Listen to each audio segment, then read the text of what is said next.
It is 12:37 p.m. Eastern Standard Time on December 18th, 2025. I'm going to be Director Brian Knight, San Andreas State Marshals, call sign 0495. I'm going to go ahead and advise you of your rights at this time. At this time, you have the right to remain silent. Anything you say or do will be used against you in a court of law. You have the right to an attorney. If you cannot afford an attorney, one will be provided for you by the state if one is available. Do you understand your rights as they've been read to you today?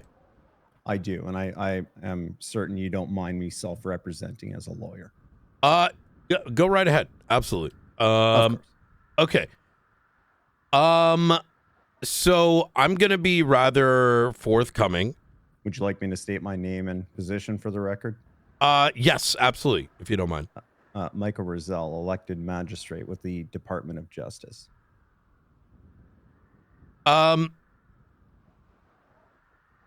Mr. Zell, did any...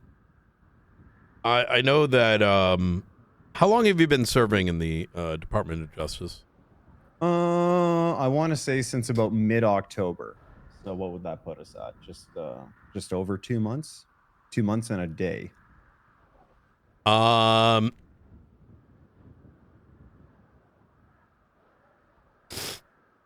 2 months and a day. Okay. Thereabouts. What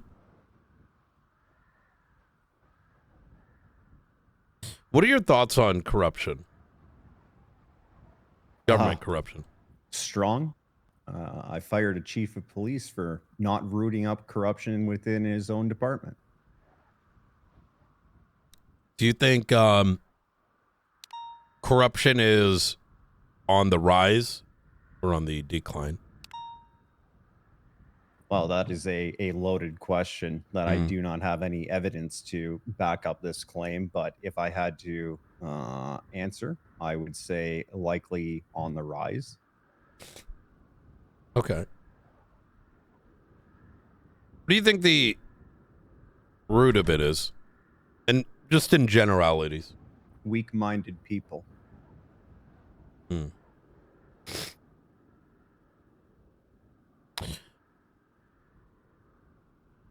Is that too general? No, I think that's pretty accurate. Yeah.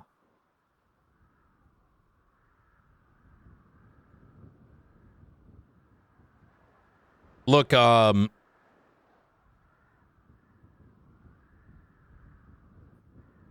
going to be a bit forthcoming here.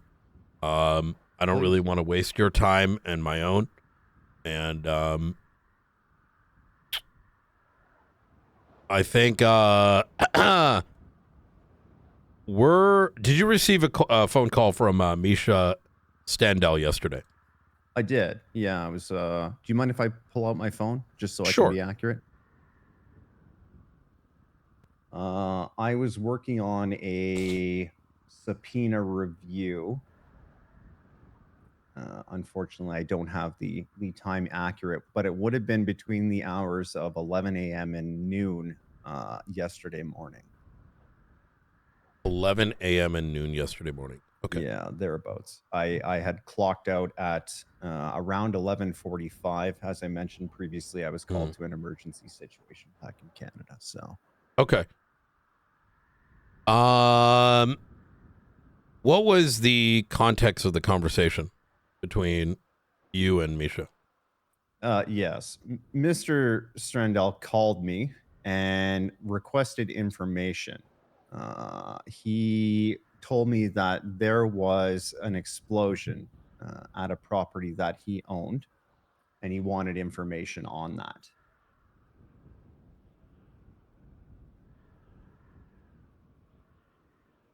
What kind of information was he requesting? Originally, it was general. As the call proceeded, he started asking for very, very specific details, lists of names of people involved, anything that would indicate if there was malice and if so, who those perpetrators would be.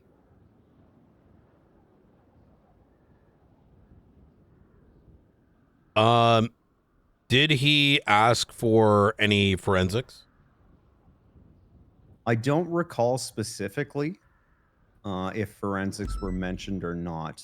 I let Mr. Strandell know at the start of the call that I was very urgently needed to fly out. So I don't exactly remember, but it is entirely possible.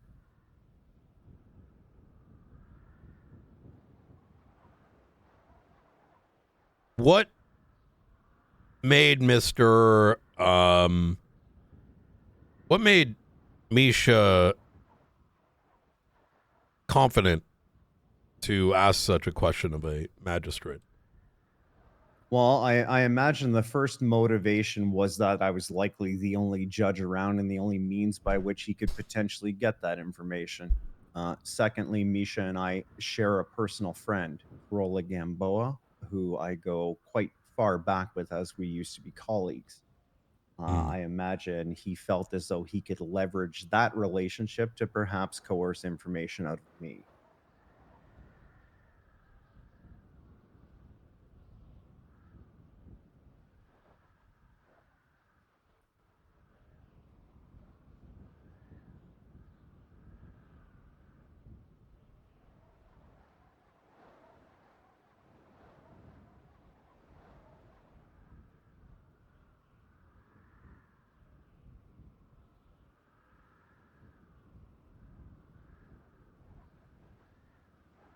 And did you have any plan to advise law enforcement of said request? I absolutely intended to. Unfortunately, my timestamps will show this if you check my sign-in status. However, I immediately had to fly out. This is unfortunately the first time that I've been back in the city. Hmm. To it, you called me immediately. So Hypothetically, would you have been able to service Mr. Misha's request if you had chosen to do so? if I had chosen to, no. And if you'd like, I can explain why. Sure. I ended the phone call with Misha and I opened my MDT. I did a very basic search for his organization in the reports archive of my MDT. The most recent report that was available to me, I'm going from memory, but I want to say it was 10 or 11 days old. At that point, it was very clear to me that what he was asking about was part of an active investigation. And at that point, I called Mr. Stendel back.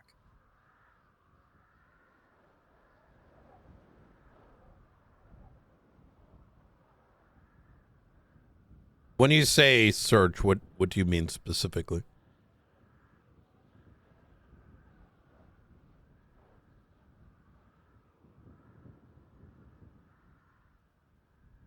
Um, what search did you use specifically? A tag search. I see. So you didn't search for any No keywords. A no simple keywords. tag search. I simply search for records pertaining to the organization he's known to be affiliated with.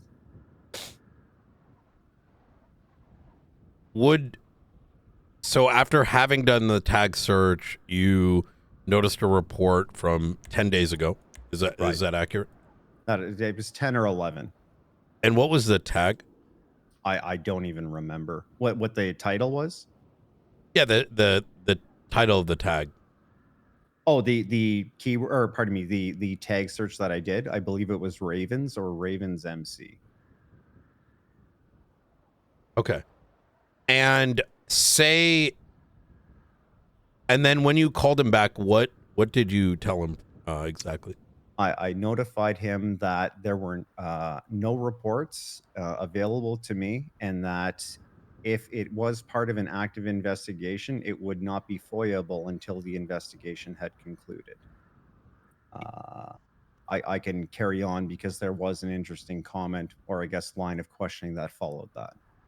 Please. Yeah. Mr. Stendel asked me specifically if the law enforcement agencies involved would be able to effectively search through the remains of his building. I chose to respond in generality. I said, if it is an active crime scene, the PD are authorized to collect evidence as they deem necessary. No specifics were given because I had no access to specifics, and I also value my integrity in that none would have been given even if I did have access to them.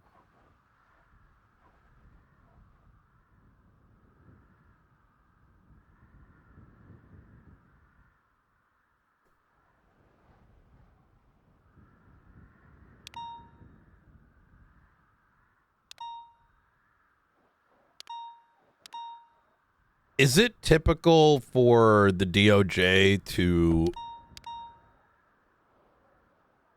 go through the steps that you've just kind of outlined in the case of Misha? If someone is requesting information, at bare minimum, I would look to see if there is a closed investigation that could potentially be FOIA'd. That would be, I would say, not just the bare minimum, but likely the maximum that I would go to.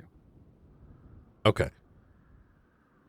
And after which with the presumption being they would then request a FOIA. Is that accurate? Well, what they do, I don't know. All I could do is simply refer them to the department that they would have to make the FOIA from, right? That is the extent that I'm able to provide any information until official action is taken by the interested party. Is sort of these steps that you've outlined here, is this something that you have self-formulated as, like, have you been requested of similar information in the past, right? No, this is the first time I've been requested of anything that even bordered potential FOIA since becoming a magistrate. Okay. And is these steps that you took, was it self-formulated, or in other words, did you I have not been formally trained on any procedures that may or may not exist regarding collecting information for FOIAs, if that's what you're asking. have you received any training? I mean, And I don't mean that to be like a genuine question. My first day, I was handed a list of report IDs, told to bookmark them and read them. The next training that I formally received was after I accepted a panel position on a hearing, whereby it was very much trial by fire. Which case was that? The People v. Ember Quinn. I would have been with Judges Adams and Ma. Ma was assigned to me as, let's say, part of a mentorship program. In what little engagement we have had, I would say that the mentor and mentee roles are a bit reversed in that I know more than him. From a legislative perspective or from a judicial procedure perspective?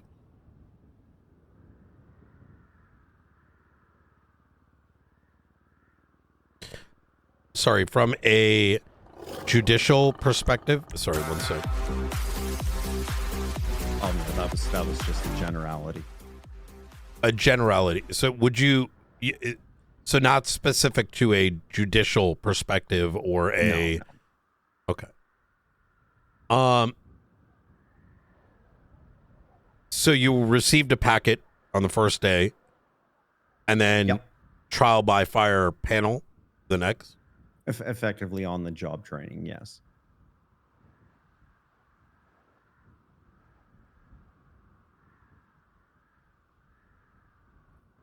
And then after that panel, any further training?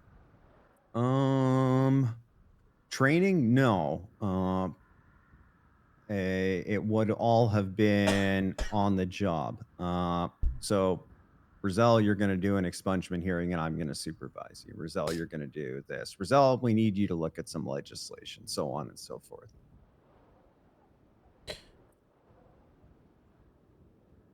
I'm gonna be honest. I wasn't expecting some of these answers.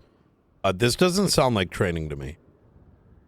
If you are not a self-starter, and I don't think this is unique to the DOJ. I'm going to be honest with you, Knight. But if you are not a self-starter, you will not progress forward. That is, there is little encouragement. There is little formal effort. And granted, that might be because mine and my alleged mentors' schedules don't line up, and perhaps other people have a different experience.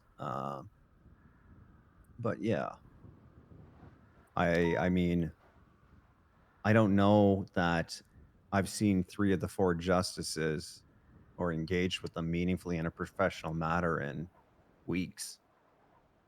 So, When is the last time you've seen a justice? I see Grayson nearly every day. The others less frequently. Danielson would have been shortly before or after the nomination legislation for Chief Justice went up.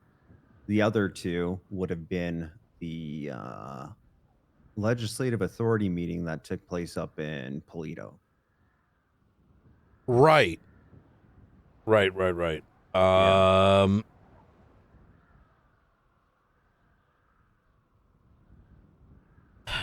Um.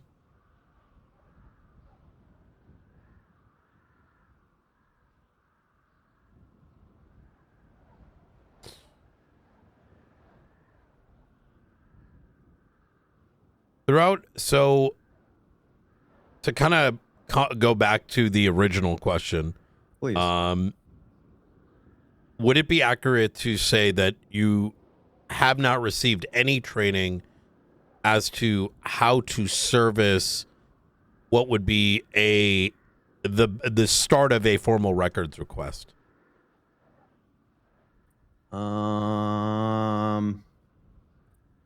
The closest that I've come to was I believe it was a FOIA for bank records. Okay. I was walked through the process to retrieve those records and send them to the requesting party after the approval took place. So this is after the subpoena has been filed, and I assume you mean like the instructions on how to go from a signed Simply subpoena. pull the records. That's it. Understood. Yeah. Are there any other magistrates that you tend to see and work with on a daily basis? Well, my co-elected magistrate stepped down, I believe.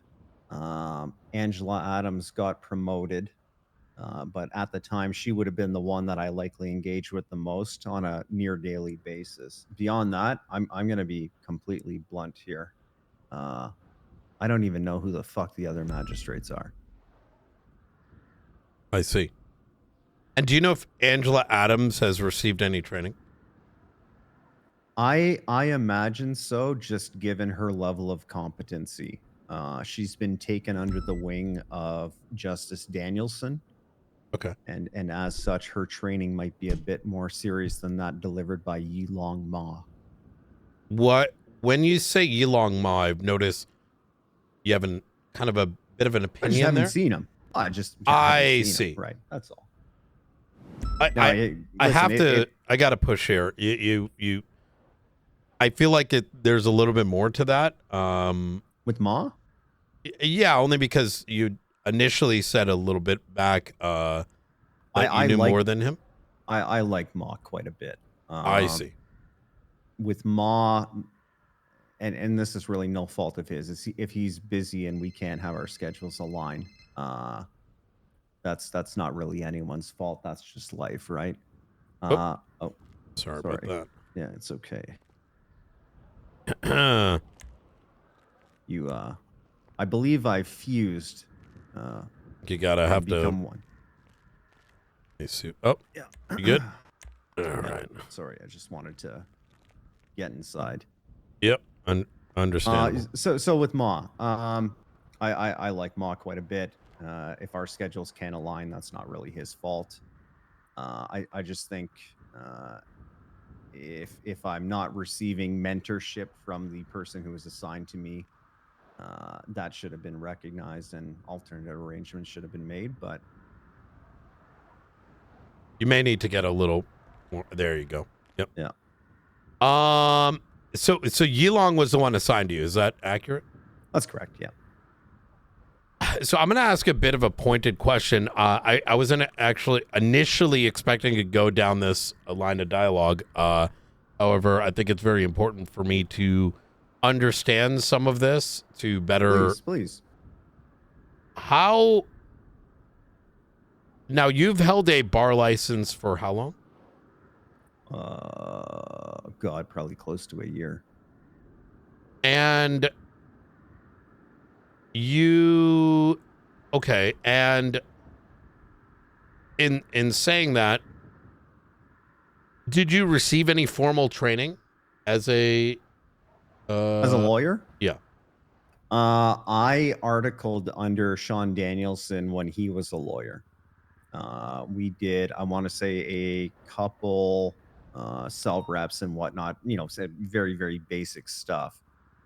Following that, I provided a lot of the back end legal work when, what was his name? Tony Lee Young was defending Kyle Pred. Okay. In what regard? Sorry, in terms of like, was this a long time ago? It was a very long time ago. Yeah. When Pred was mayor. I see. Okay. Yes. And so I am familiar enough as someone who's had to prosecute in the past that there are a lot of procedures that a lawyer must know. Quite a few procedures, including but not limited to things like, what kind of objections can be made, Sure. the various forms of rulings, the various stages that a docket posting can go through, or the various. You see where I'm going with this. There's quite a bit there. Right. Did you receive any formal training around that program, or was it mostly just shadowing? You mean in terms of judicial procedure as a whole, right? Yeah, as while with your bar license. Yeah. Did you receive any? But prior to becoming very minimal. I received a handbook. I can't remember the exact name, but it was effectively a cheat sheet that was developed by the DOJ at the time for all the objections and what they mean and when they're appropriate to use. I don't have a copy of that book anymore, but that was the closest thing I received to any procedural training in my time as a lawyer.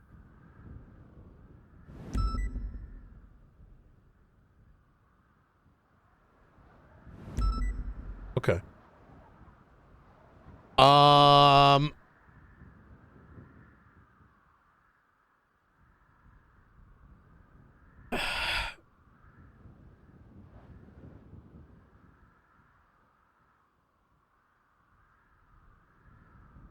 going to ask very bluntly because this kind of sounds retarded to me. If I may. Yep, go ahead. How is anyone supposed to succeed as a defense attorney or a I just realized that's going to get played in court, isn't it? Oh well. How is anyone supposed to? I tried. Like, know what the fuck they're supposed to do if they're not. Where are they going to learn all this? Like Google? I'm confused right now. What? Yeah, honest answer. I think right now, I don't want to call it an expectation. I want to call it a reality. The reality is for anyone who's interested in lawyering, there's not a lot of good people around to mentor someone into that position to begin with. So what are you left to? Observe passively, right? You can attend court cases. You can observe the docket and gain a basic understanding to judicial procedure in that way. But I don't know of any lawyers at this time that have taken new blood under their wing to potentially skill them up, right? Okay. Which is problematic for multiple reasons, right? I mean, people have a right to due process. People should be represented by a competent lawyer, but more so, Uh, lawyers are ultimately the pipeline to the DOJ, right? You serve your time as a defense attorney and build your skill set. You prove your ability to interpret the law. And as such, you potentially get on the radar of the DOJ to be hired, right? As a judge or magistrate or what Right. have you. If that's not happening, right? You are effectively left with two options if you want to join the DOJ. You run for election or you become a victim of circumstance in that you're hired for some brain dead fucking reason. Like, hey, we need more judges. You have a bar license. I'm hiring you, right? I wouldn't exactly call that a competency test. And who is the entity responsible um for ensuring the hiring, firing status of lawyers today? As far as I know, that is a decision that is made by the justices. I don't know that it can be done unilaterally or if it has to be a panel decision. That procedure is unknown to me.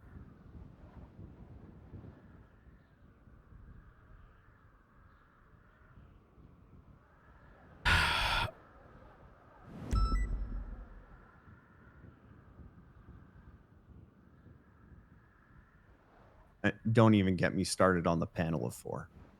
Please. I mean, how do you come to any decision when there's no tie break? It's either unanimous or gridlock. There is no in between, right? I wouldn't exactly call that healthy. But again, not to necessarily come to the defense, but let's speak in realities.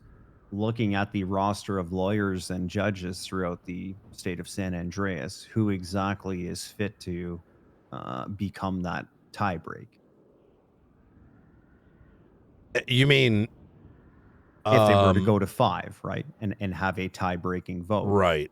I can't give you a name right now of an employee of the DOJ that is trained and competent enough to fill what I consider to be the penultimate role uh, in the judiciary. Obviously, pending a chief justice. Would it be I'm sure you've heard the statement the DOJ wheel. The wheel of whatever, yeah. Um, yeah, I'm assuming you're asking, so I can expand on that. So I'm going to. Mhm. There is the way that that's framed is not always a negative, right? Because part of the judicial system that's beautiful is that every judge has their own interpretation and application of the law based on that interpretation. And if it's found that the interpretation was flawed, we have tools in place to rectify that situation, right? Appeals, ACR, so on and so forth. The problem is, and I factor this into my calculus, I'm going to peel back the curtain for you and explain how some deliberation occurred in the People v. Ember. And I'm going to speak in generalities. When looking at what was pressed forward, what I chose to do was find relevant cases and use those as a baseline because I think it's important that there is a level of consistency, right? I can obviously interpret the law at will when I'm presiding over a case, But for someone to commit one act, and let's say they get $1,000 and 3 months probation, and someone does the exact same thing 3 weeks later, and they get, I don't know, 100 grand and 30 months in prison, it's a bad look, right? Hmm. So I think reviewing historical record to find similar circumstances is something that's important to effectively alleviate this DOJ wheel interpretation. But I presume that's something what you're describing right now, you've self-derived. I have, yes. Rather than this being a a procedure that's been trained or has become an internal standard. That would be correct, yeah. Okay. So the reason I ask that question is based on everything that you've sort of described so far. Do you know, are you familiar with the idea of, I'm sure you know what a random number is. I am, yeah, of course. And random numbers are a consequence of chaos, right? Sure. It's, you get a selection of numbers, you put it in a bag, let's say 20, 40, and let's say that selection is from a range of 1 to 50. There could be a natural tendency by which certain numbers might be more often selected. For example, let's say you pick a number from 1 to 50 separate times, but those numbers tend to trend towards the number 30. Sure. Such that if you were to select a singular number out of that bag of 50, you're more likely than not to get now a number close to 30 in this case, right? Sure. And you're following so far the kind of, you're following what I'm saying so far? Yes, I understand statistics and distributions. Perfect. That's exactly what I'm describing. Now, would you say that upon selection of one of those 50 numbers, right, you're about to select one blindly, Yeah. would you say your selection is random or calculated? Entirely random. Now, given the fact that each and every member, well, from what it sounds like, there is no training, and every magistrate is at their whim to get whatever level of training they specifically desire to do, would that not infer that most cases are due to the consequence of the random amount of training that someone may or may not elect to do, the result of why there is randomness? I can only speak to my personal scenario, right? I think your inference is fair. I'm not going to call it accurate, but I'm going to call it fair.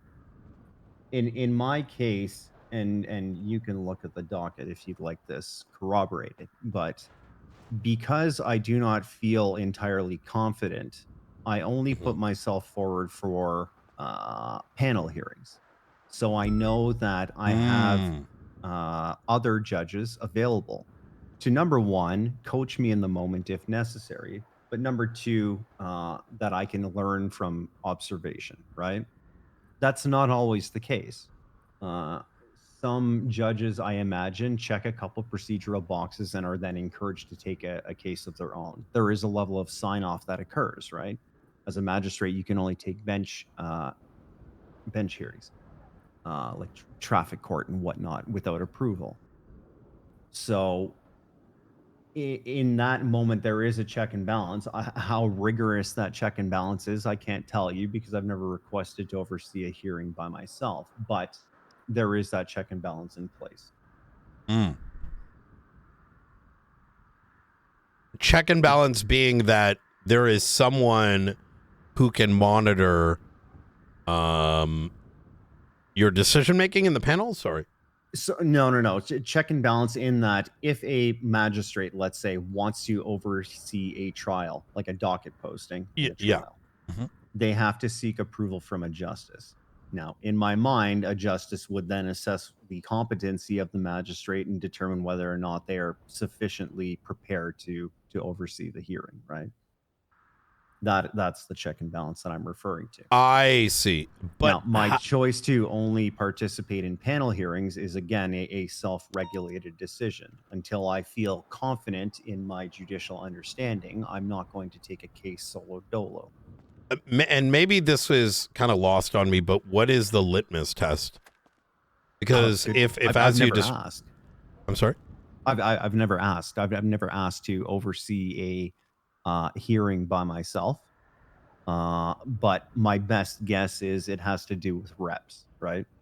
When you've seen X number of, let's say, traffic court hearings and done X numbers of expungements and participated in X numbers of panels, you may or may not be deemed competent. But again, that is an assumption. I've never asked.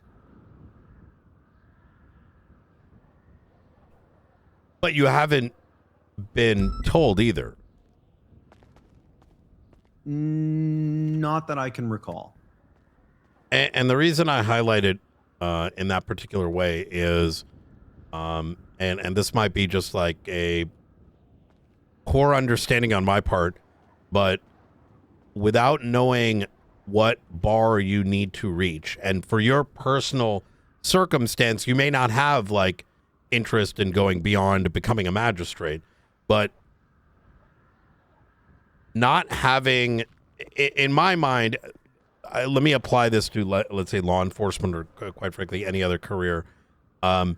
If you're not given guidance as to where you need to, what you need to do in order to advance to the next step of your career, if you haven't received that, how are you to know what you need to do to get to the next step? And regardless of whether you personally wish to, the same question can be asked of the next magistrate, right? Can I pull my MDT? I'd like to read something. Sure. I think it's relevant. Yeah, go right ahead.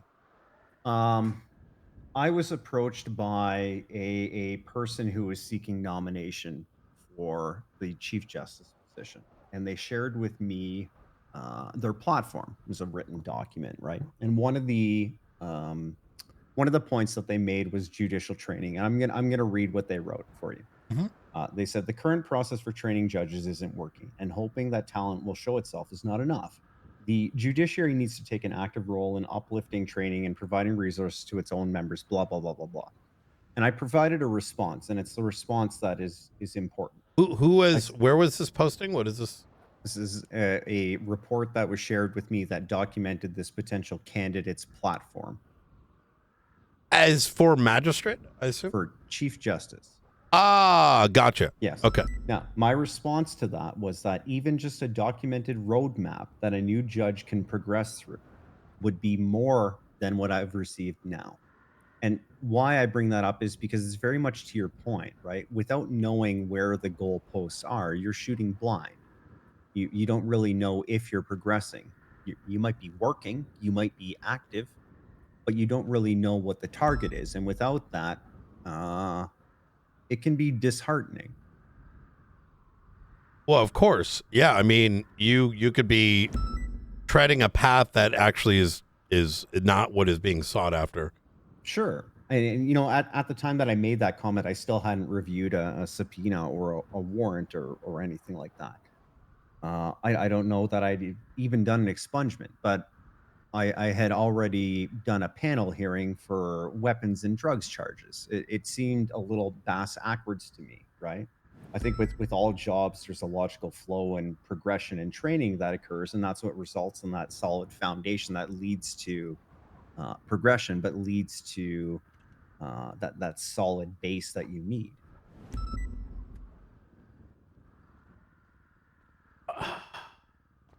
Would it be accurate to say that judicial procedure is not documented in legislation?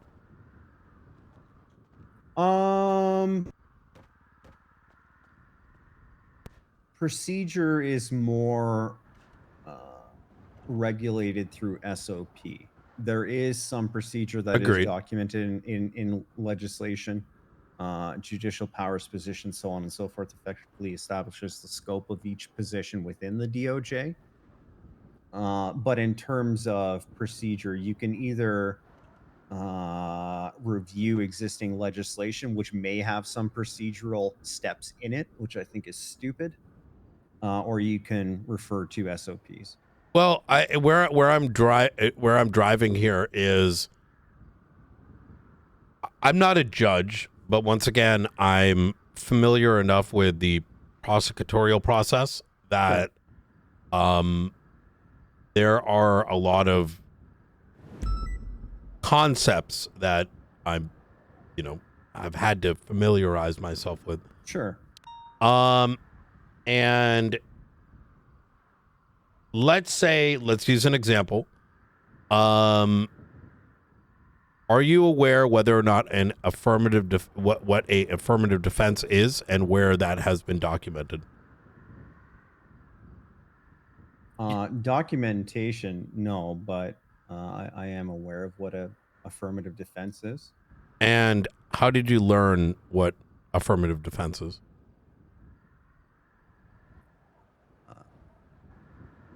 I went to legislation school. Well, outside of San Andreas, right? Sure. And how do you know an affirmative defense applies in San Andreas or not? I don't, truthfully. Do you know what a reasonable inference is? Yes. And where did you learn that? Same answer. So how do you know if reasonable inferences are a applicable tool in the judicial process in any court case, court hearing in the state of San Andreas? I imagine it would have been something that I would have found out as part of on-the-job training. But you're being trained by someone. How would they know it to be true? Yeah, I see where you're going. So it begs the question, if there is no training and there is no right and wrong, if there is no curriculum, if there is no basis that, and some of there may be answers to some of these questions, right? But if there is no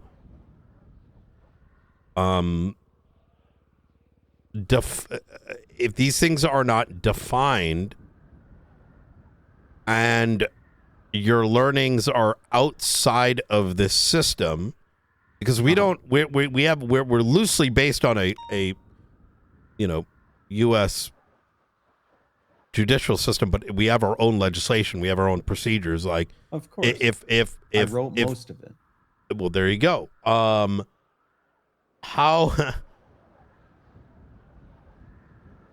How is anyone being trained if there is no material to train off of? Is it not then? What was the difference between opinion and if someone wanted to implant UK or German legislative concepts, right? Sure. Into our system, they very much could, right? Legislatively, but they could, yeah. But when it comes to sitting on a panel, if those tools are not defined, how are you making any judgment outside of mostly opinion? As you can imagine, I don't know how well you know me, but I have let's say a wide collection of professional experience, and as such, I've gone through a lot of training, even here in San Andreas, right? I went through a substantial amount of let's call it practical training when I entered into the forum of politics, right? Mm-hmm. and I'm going to leapfrog to October. And I'm going through these reports that are effectively my onboarding, right? I take my oath, bookmark these reports, read them, come back with any questions. And effectively, what I learned from that process was this is the scope of my authority from judicial powers positions and whatever the fuck they named that one. And this handbook, which was effectively high level procedure, right? This is how you change a plate. This is how you um I you get where I'm going. It was Right, right, very right. step 1, step 2, step 3. Mm-hmm. The problem with that is that this training is only valuable if the person receiving it has the competencies that you yourself are bringing up in this line of questioning, right? Mm-hmm. And perhaps, and again, I'm speculating, but perhaps that absence of foundational knowledge is why the elected magistrates fail so frequently. They win a popularity contest that does not require them to have any real competency in presiding over a judicial proceeding. And, a couple weeks pass and then they're, I don't know, stealing $10 million from the DOJ bank account or some shit. Mm-hmm. It's a problem, right? It's it's a massive problem because lacking that foundation, I'm going to bring this full circle. You never have the pipeline you need that is churning out competent judges that could potentially graduate to that role of justice, right?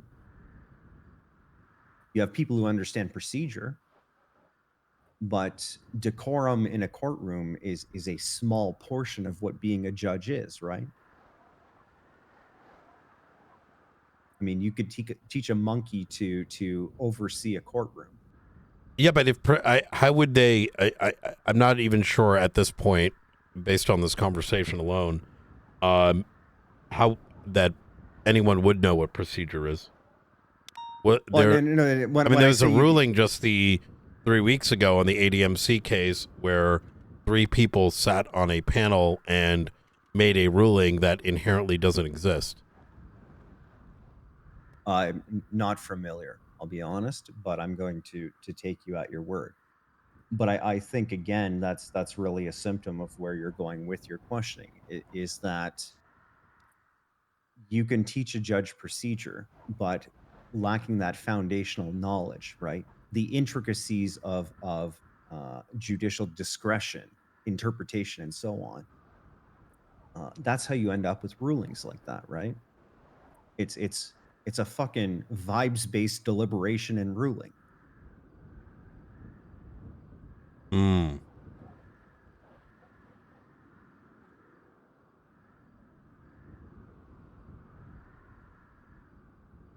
Um.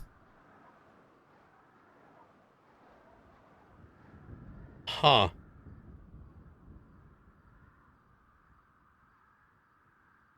The problem, Knight, is that we have gone through let's say multiple restructures of the DOJ since I joined politics, right? Hmm.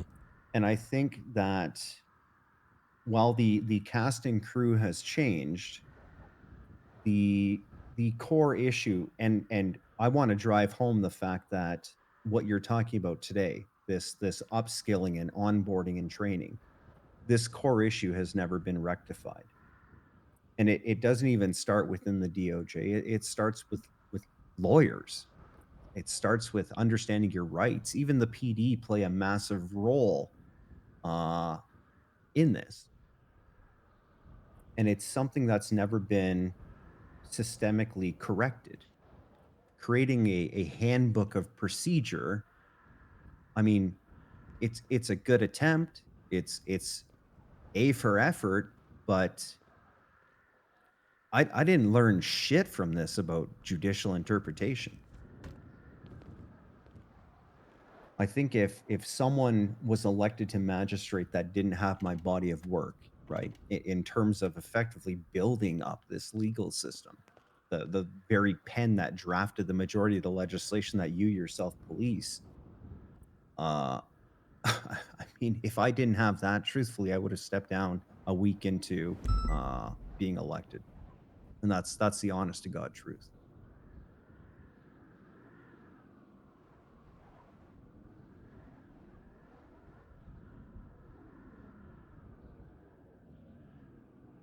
A lot of this has been very insightful. I kind of want to drive to a request. There is a accusation on the table Yeah.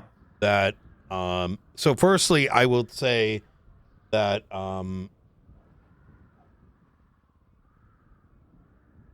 there's an accusation on the table that you have provided forensic information to Misha Standell. Unequivocally false. And unfortunately, due to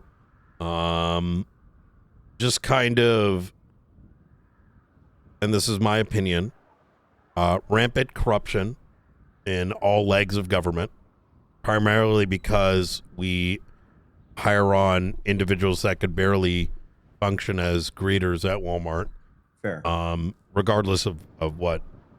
And not because of their abilities, but rather their lack of interest beyond obtaining power, pushing power on others, not willing to advance themselves, laziness, whatever the fuck you want to call it. Doesn't matter if you're what department you're in, quite frankly. People want people to like them, Knight.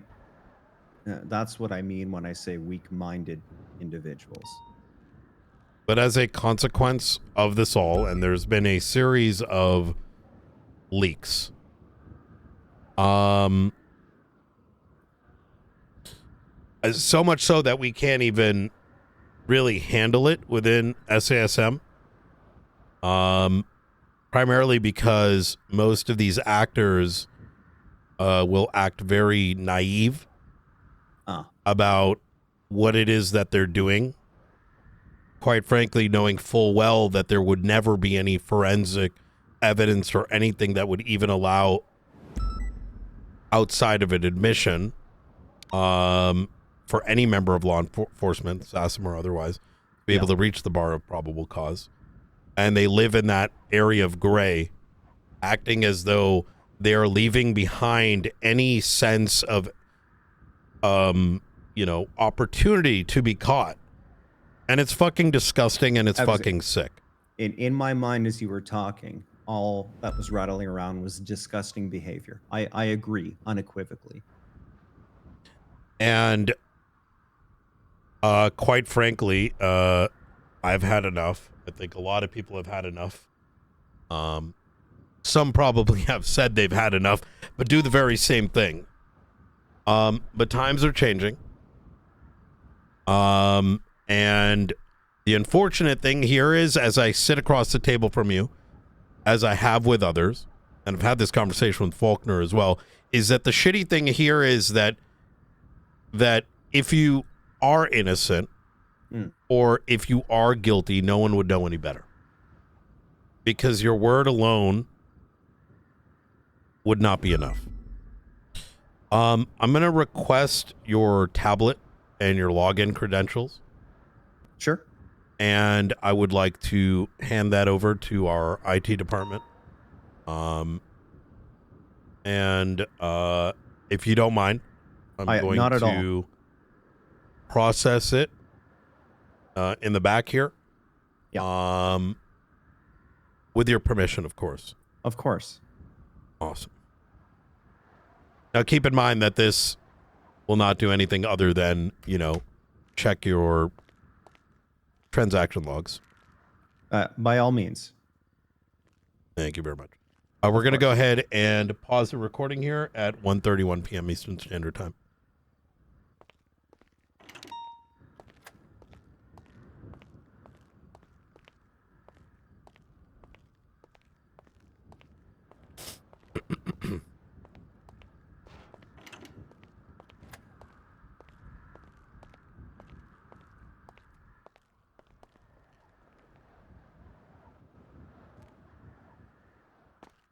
Jump scare. Oh, hey. How you doing, Don? I'm good. How are you, sir? Pretty good. Not too bad. All right. So, using the computer here real quick.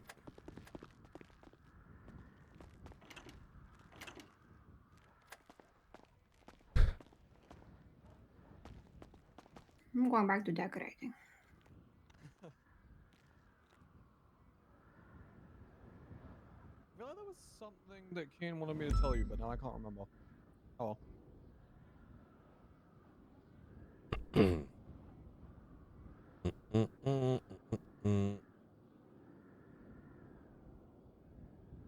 Are you talking to me or Don? Oh no, Dawn. I have other notes for you later, but that's just whenever you're free. Sorry. Oh no, I was gonna say, I feel like Kane wanted you to know something, but I don't remember as to what it was. I think it was something like Texted parts me. related, one on the van. Yes, he said that something he needed to put in 2 engines, but one of the sheets I gave him, one of the registrations were on there twice. That's what he said. I think it might have been that. I remember there was something about a buffalo, like you I got think it was parts, that. but the buffalo. Yeah. That makes sense. Cool. Oh, I forgot to tell Peters. Hey, I kept forgetting to tell you because it kept slipping my mind. But your penumbra OH25 got a bunch of parts put into it by the mechanic, and I think it has like everything you asked, I believe. Or at least they were repaired. I'm pretty sure he actually put parts in it though, because I took it up there and he was screwing around with it for a while. So you should be all good now, I think.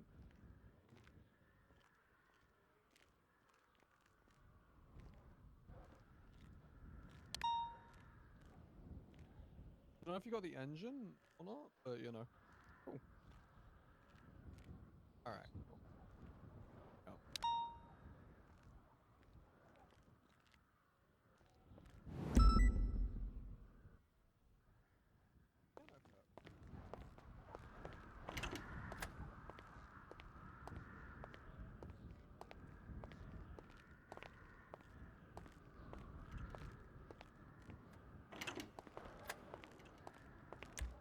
Okay. All right.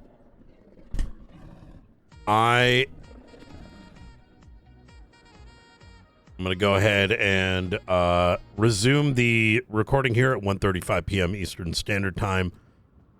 Here, we're go ahead and hand you this tablet back. Thank you. All right. So, as mentioned prior to this, the check we do is pretty non-intrusive. You don't have to worry about changing your login credentials or anything along those lines. Understood. So it looks like the last action done was a search of the Ravens MC tag. Okay. So as far as I'm concerned, the allegations that were made are inaccurate. That said and done, I don't know what your future plans are there, Mr. Razzle, but I hope you kind of take into consideration some of the conversations that we had, not as anything more than maybe understanding sort of what we're dealing with in SASM, because there are problem children out there, and quite frankly, I'm hoping we can eventually come to a solution, because it's unfortunate. I'm sure there are individuals that have looked at you without any evidence, simply based on rumor, and maybe running with this accusation. You are more than welcome, once we're done with the report, to receive, you FOIA it as you wish, for any form of, exoneration attempts you might want to do, in case someone brings that up, which hopefully they don't. But No, you know how I the reality is. appreciate SASM does not leak. If they did, it'd be game over very quickly. I have very little patience for that. But I can't speak to other entities, DOJ or otherwise. I mean, some of the bums have already left on their own accord. The problem is, I worry for you, and I want to tell you why. When matters like this are left to fester, and they festered for a long time, this very institute that you now oversee did not have its thumb on the pulse, did not have its finger on the trigger. And people, I suppose, felt emboldened because they lived free of repercussion. And when that is the case, you take incremental steps, more and more dumb fuckery, right? I worry that you are now faced with the insurmountable and unachievable goal of rooting out systemic corruption. That's no reason for you to just throw your hands up in the air and give up, of course. But if I've learned one guiding principle since immigrating to San Andreas, do you want to know what that principle is? Everyone in this goddamn city is fucking. Good luck rooting that out.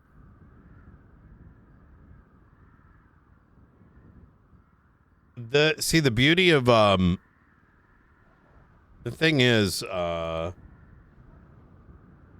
luckily that's not the litmus test that I've kind of set forth for SASM.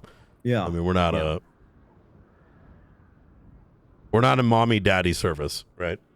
No, you're not. There are steps that are being taken. I think the one that I most prolifically have been mentioning is the necessity for some of the common practices in other, states across the United States where matters of corruption would allow. I'm going to be petitioning the state at some point. I say at some point. It's on a roadmap, right? Not everything is needed today, but we are going to be pushing for the ability to suspend from an extra agency perspective, right? Yeah. And we can already do that technically. But because some of these things have been written kind of gray, and because we live in a society where people can interpret 1 + 1 = 3, we are going to get some. I am going to be pushing for those explicit abilities, including but not limited to the expansion of misdemeanor obstruction of justice to be more government job facing. So it becomes a much more serious offense. Because once again, we do live in a. I don't even think people understand what the word corruption actually means. And it's not good for the everyday person. No, listen, you're 100% right. I have learned that this city is a delicate balancing act, right? Many view San Andreas as a crime-based economy. If you want to call it that, fine. If you don't, fine. I don't really care. However, that balance, that delicate balance that we live our day-to-day lives within requires and necessitates a neutral DOJ. Without neutrality and competency, that scale tips. And when it tips, the city becomes off balance. Things stop making sense. Dumb fuckery is emboldened, right? I may be one of the few, but I want to make it abundantly clear to you.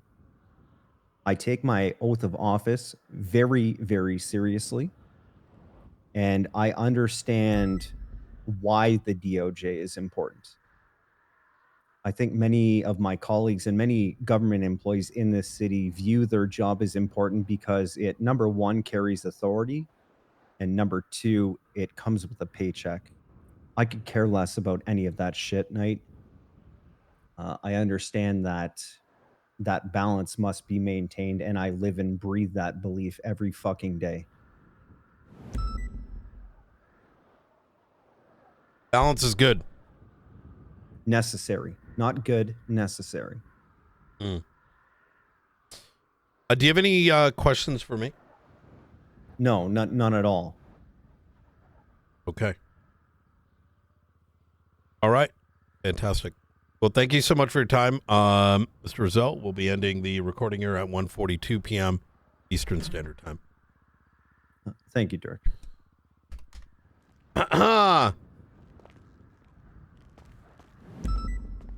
All right. I listen. I appreciate you doing this because I mean it's important. Due process is important. Investigation is important, and I want it to make it very clear. I meant what I said. I worry you're faced by an insurmountable task, but that doesn't take away from the necessity of the work that you're doing. It's critical. You know, I'm considered the what is my problem? I am the biggest villain in San Andreas. Oh, I mean, I won an award. Oh yeah, really? Yeah. It's bullshit. Who nominated and voted for you? I have no fucking idea. Was it a panel of idiots? Or? Look, I was a villain when I used to dress up as the Witcher. I'm the villain as the director. Most people cry about it just to get sympathy, whereas I kind of live and breathe in that fire. You know, I think villainy is associated with competency in your case, and only an idiot would associate those two things together. Yeah, well, things are the tides are changing, slowly, but you know, it is what it is. If you do hear of any sort of